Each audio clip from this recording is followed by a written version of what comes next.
ফেসবুকে ঢুকলে দাদাভাইদের ভিডিও সামনে আসে, তাদের প্রত্যেকটা ভিডিও আমি দেখতেছি, ফুল ভিডিও আমি দেখতেছি। তারা পরামর্শ দেয়, ভাইয়া আপনি একটি ভিডিও যখন বানাইবেন, তৈরি করবেন, কন্টেন্ট যখন তৈরি করবেন, তখন খেয়াল রাখবেন আপনার পিছনের ব্যাকগ্রাউন্ডটা যাতে সুন্দর দেখা যায়। তাই তো আমি কচু ক্ষেতের পাশে চলে এসেছি, এই যে দেখেন।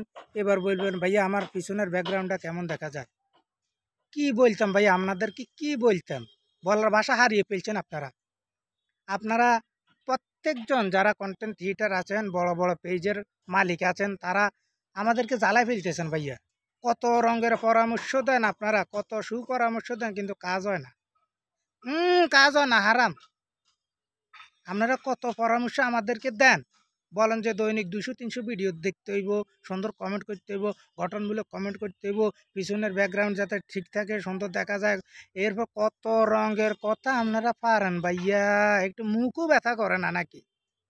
হুম, ঠিক আছে, পরামর্শ দেন, ভালো কথা, কিন্তু প্রত্যেকটা ভিডিও আপনাদের একই কথা, একই লজিকের কথা, একই লজিক।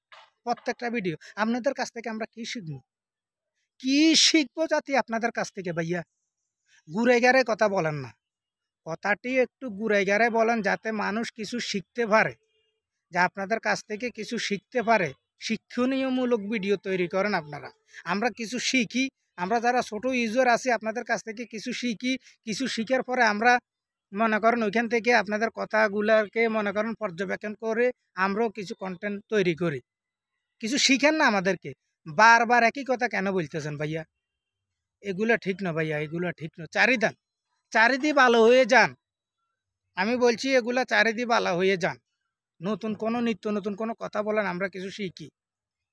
কথা বুঝছেন নি? কথা কি ক্লিয়ার নাকি ভেজাল আছে? ধন্যবাদ।